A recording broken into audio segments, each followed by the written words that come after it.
I think the story about June Griffin venturing onto the road, even though the vocabulary is confusing, is very encouraging. She says that she drove the car. She traveled in her car for a long time as she did her 10 Commandments project across the 95 counties of the state without having the proper papers, and feared arrest and has been in trouble with the authorities over her status of being a free traveler in car or truck, but without being in commerce.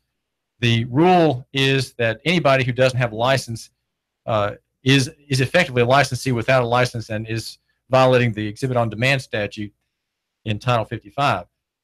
And the presumption of every encounter over traffic and commerce or transportation is that the person behind the wheel is in fact in commerce, when that person may not be indeed practicing the art of being a carrier for hire or a common carrier. The title in the law focuses only on transportation and only on traffic, which is to say commerce, the making of a living, of profit on the basis of the use of the people's right-of-way, the highways, byways, lanes, roadways, boulevards, avenues of the city, of the town, and the county, and the state. These are public assets, public infrastructure, and they belong to the aggregate of Tennesseans. They belong to the people and are protected and stewarded by the state, by state government. But there, of course, is an abuse of that, as we're hearing about. And June, not sometimes as careful with words as she would like to be, says she's driving to church, or she's driving her husband, who is ill, to the VA in Murfreesboro or Nashville. Well, no, she's traveling. She's not driving. Driving is the commercial act. A driver and an operator, those terms come from the old horse and carriage days and the transition from carriages and buggies, horse pulled, to engines and what are called motors, to the use of engines to propel carriages along the road. And it's commercial language only, and everybody thinks that these laws apply to everybody. But it's just not the case. And so here she is traveling on the public right of way, and hoping that if she's arrested and taken before the magistrate, that she can make use of the tribulation, as I suggested, that it would be an occasion in which she would have standing to challenge the practice, which is already being challenged from two directions in courts in Nashville and U.S. District Court.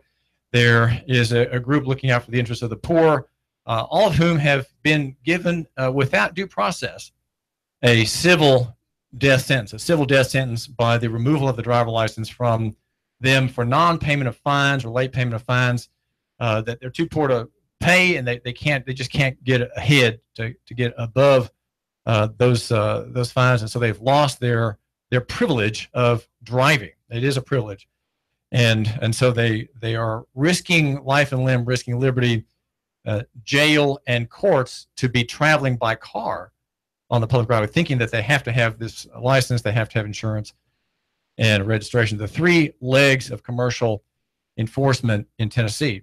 And so that's one suit, and the other one is by a Christian laborer in Middle Tennessee, Jay Hirsch. Again, his appeal, his attack is much more frontal, and he has, if this case fails, he has another one in circuit court in Lawrence County.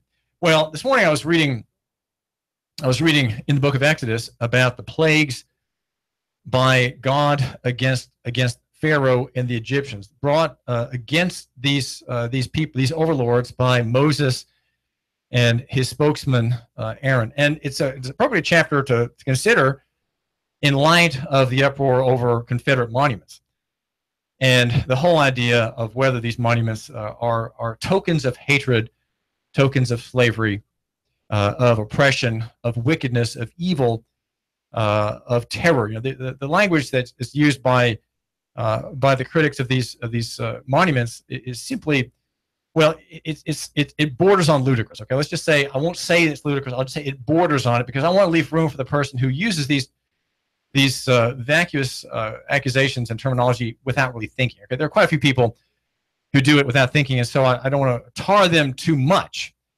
I want to give them a little bit of grace that they can, maybe mend their ways and reconsider the slavery in which they find themselves, in which black people say still exists. Now, okay, if we have in Chattanooga and Hamilton County slavery, we need to consider what form it takes, and then we need to consider why it's evil, right? Because slavery is evil, but only because it's part of the human condition, right? And slavery, in fact, is less evil than sin. Sin is much more evil because sin is the word that rightly describes the offense against God, brought against him by human beings, each of them with his own free will, his own desires, his own will, his own law, that work, all of them against and in contradiction to God's commands, right? God's holy law, summarized in the Ten Commandments, the basis of equity, right?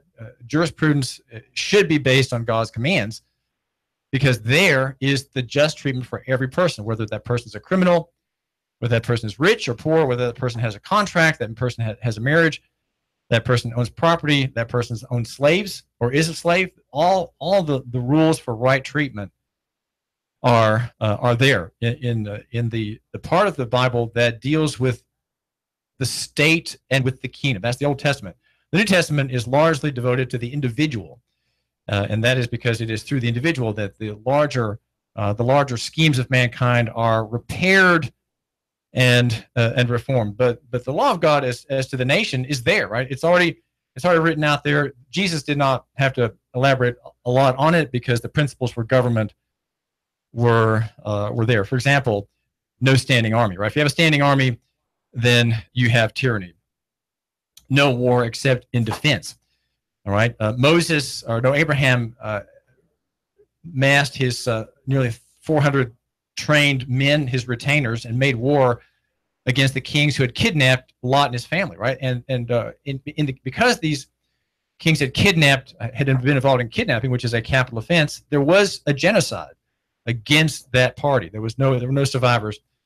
And Abraham was right to kill every last one of the kidnappers. It's a capital offense, right? So you have in the Old Testament, you have a right adjudication of violence, right? Violence is to be aimed at only certain parties and not at others. And in our day, we've completely rejected, not completely, but in many ways, we've rejected the rule of equity found in the Ten Commandments. And so we are enslaved by men.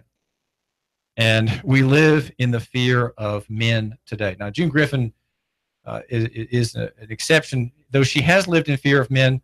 In many ways, she hasn't. In a remarkable life at 78 years old, as I call it, the matron of the Constitution in Southeast Tennessee, defender of true things. Though perhaps one could dispute with her on points of theology, she has many of the right ideas, and has made a name, or she has either fame or infamy, depending on whether you like her or not. But she's acting in courage of late, and that is to say in traveling on the public right of way. The plagues are worth thinking about, because in them we see the hand of God in the affairs of men. We see how God brings great kingdoms to their knees, right? The Babylon, he brought Nebuchadnezzar to his knees with a bout of insanity. At a fit of pride, Nebuchadnezzar was made to grovel as an animal with the dew of the field in his hair and on his beard for a length of time.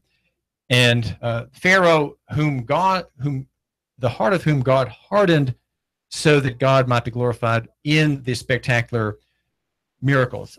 There we see the hand of God over the magistrate of that country, the head of that country, the absolute monarch, the tyrant, if you will, the dictator of that country. The high job held hundreds of years before by Joseph, the Israelites, the herdsman, the one that the Egyptians despised, because they despised herdsmen as a class back when Joseph was elevated after having interpreted the dream of that earlier Pharaoh. But here now in Exodus, we read about as I was doing this morning over my first cup, reading about the plagues of hail. the plague of blood. You know, that was the first one. Then the frogs, the hail, the locusts, and then the dark, and then the death of the firstborn. A record of absolute destruction upon the Egyptians. And with the Israelites exempt, right? They were not just exempted; they were immune. Immunity in law is greater than an exemption. They were immune because they were God's people. They lived in Goshen, the best land, and where there was a blackness so thick in the fifth plague, so thick that you could cut it. The Egyptians sat for 3 days in immobility. They were immobilized. They were so overwrought, so distraught by the earlier catastrophes that they couldn't even light a candle. They were in total darkness for 3 days. But in Goshen, where God's people were, it was light. It was just ordinary life. And the question I have for you, my listener, is what about Chattanooga? Can there be an exodus in Chattanooga? The slaves in the Old South heard the broken preaching of the semi-literate preacher in their plantation, the man who learned a bit of letters from the mistress of the house. And he knew how to read the Bible more or less, and he gave the sermon on the Lord's Day. And they read the chapters in Exodus with reverence to hear how God freed his people. And of course, black people in the South, that's where they found the gospel. They became his people there. A great advantage to living in the South. They heard the gospel, they heard about salvation. And they would hear reverentially about Moses confronting the Pharaoh with the stick, right? Aiming the stick at the rivers, the Nile, and turning into blood, and waving and pointing, and the progress of the devastations against Egypt. And they heard that, and they said, God will free us someday. Well, do we have that desire that the slaves had in our hearts today? Are we under an oppression today? And if we are under an oppression, do we really want to be free?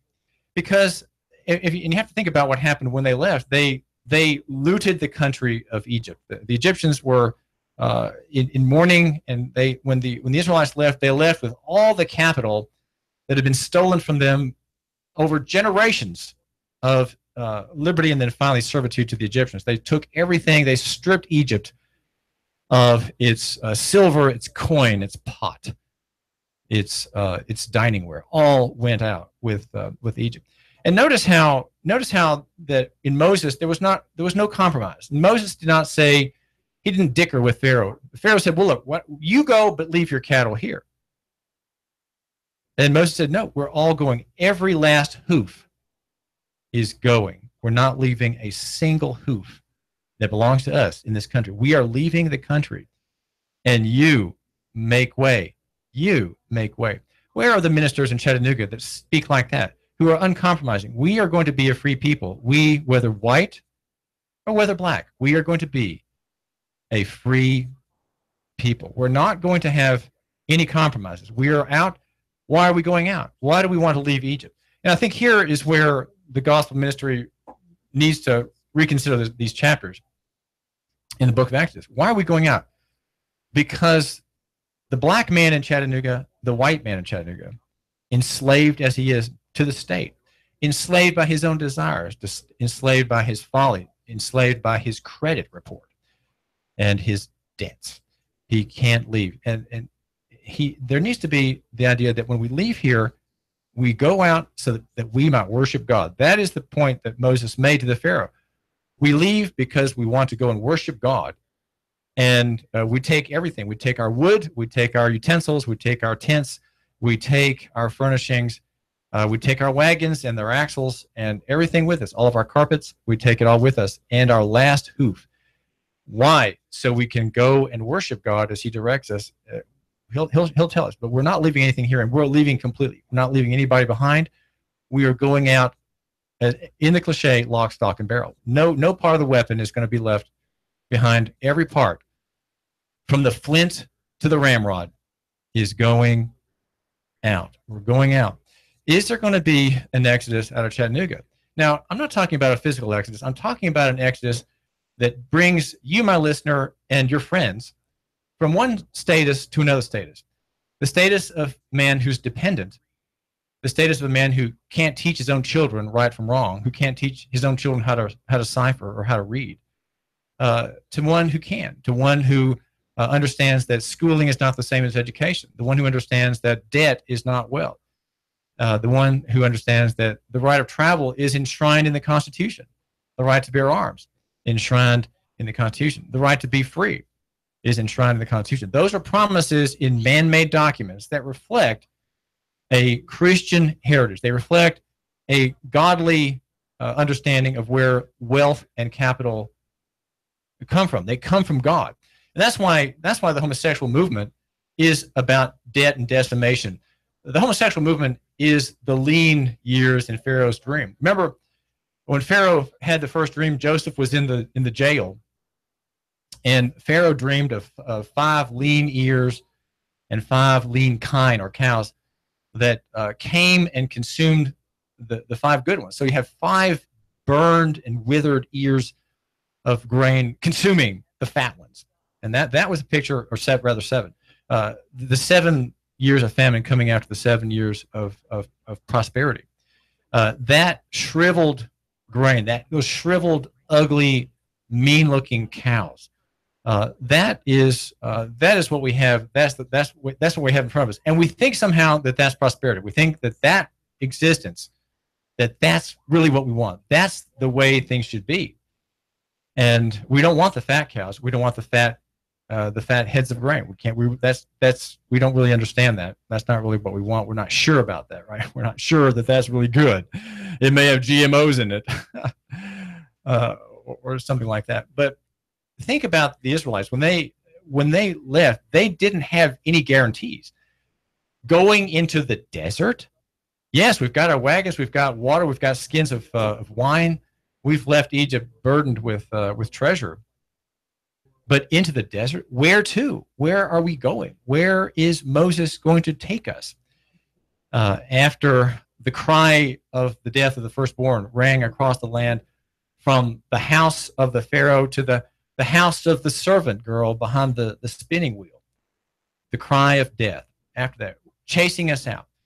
Why would we want to go so far away in a place we don't know, where there are no guarantees?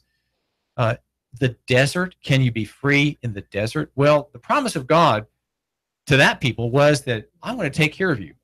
And I think if you have the fear of God, you won't have the fear of man. As Jim Griffin declares, if you have the fear of God, that of his provision, you will take the evil thing that comes to you, and you will make of it what God wants you to make of it. It may be a string of dangers. It may be a string of agonies. It may be, in the case of some during the Reformation, it may be a martyrdom.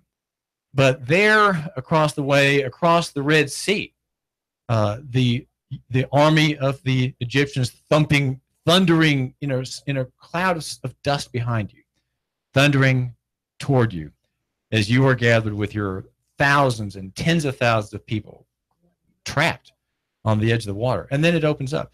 And so there are always avenues for escape. And there were many miracles in that book of Exodus that the slaves read, and they said, maybe, Lord, you'll save us and you'll keep us out of here.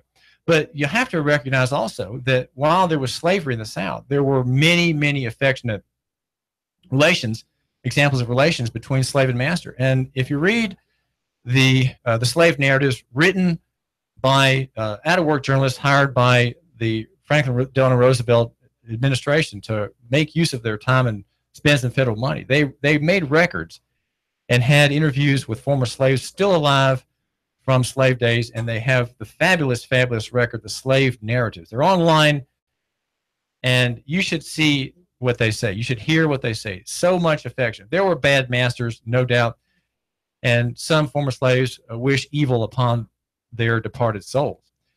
But probably in most instances, there was great respect, and my white people are my white people. One woman said that, well, when I'm in heaven, my white people will be there, and I'll be able to work for them. I'll be able to serve my old mistress and my old master in heaven. So much was the affection among these people. So the status of slavery was not as painful as we make it out to be today, though there were, of course, instances of brutality and instances of abuse, just as there are in modern marriages, right? We have modern state-sanctioned marriages today, and you find abuse there as well. That doesn't mean that marriage is bad, just because there are examples of miscreancy among the men who abuse their wives and injure their children. Those things happen because of the fall, right? We have the fall to account for that. But on the whole, marriage is edifying, and if you are in bondage, you can make that edifying as well. But here now, we're talking about Chattanooga. Is there the prospect of an exodus in Chattanooga? Again, not a relocation geographically, but a relocation in status. A status of fear, a status of subjection to men, a status of being dependent on men for education, being dependent on men for permissions to do things that are lawful and innocent and harmless. Do we have to ask permission to go to work, right? Do we have to ask permission to drive somewhere or to travel somewhere? Do we have to do everything in commerce, or can there be a private status? Can you be a private person? Can you be a person who doesn't have the last four of your social, right? Which is what the clerk will ask you for when you do something. She'll say, what are the last four of your social? We want to confirm your identity. Is it possible to be someone who doesn't have an identity, right, in the modern sense? Someone who's not a walking corporation, someone who does not have the contracts of adhesion, if you will, attaching themselves to him, so that he is, in fact, in a corporate status, operating under limited liability, and so bound to the system in his status, not free, not able to exercise contractual rights, not able to be his own man, but subject, employed, right? He's in the master-servant relationship in employment. He's employed. He is withheld on. He's bound. Do we want to be out of that status, or do we want to be where we are? I think we can live for a long time in our current status, but I'd suggest that the Christian church is the place where we can learn about the way out, right? The book of Exodus is a dramatic picture of a people leaving their subjugation. And notice as you read on past the Exodus from Egypt, how the Israelites were grumbling about being free. They had miracles upon miracles as signs of God's care for them. And yet many of them, think of the rebellion of Korah, for example, grumbling about the government of Moses. They wanted to go back. They said, we had it good back there. Things were secure, right? They were not free, but they had some security, though as they recalled from the time when the straw was withheld from them, they really didn't even have that. They idolized and idealized their servitude and thought to go back because it was better there than facing the unknown, facing the uncertainty that free people, a free nation, faces in the desert, among the dry hills and the scrub, the deep valleys, the hard sun, the cold nights, living out there with all their goods, a displaced people, the Israelites. Can we be a displaced people here in Chattanooga? Can Hamilton County have people who want to be displaced, who are willing to take on the risk and peril of being a freer people than they are now? It's a change of status. I think it's a change of heart as well. It's a religious question. It's a question about theology. It's a question about what does God do in the individual person's life? And what does God do in the family, in the enterprise, in the neighborhood, in the small town, in the big city, in the county? These are things where God works, man by man, woman by woman, child by child. It's individual, but then there's this larger expansion of grace into the marketplace. The Tennessee Valley's news, talk, and sports leader, Nooga Radio.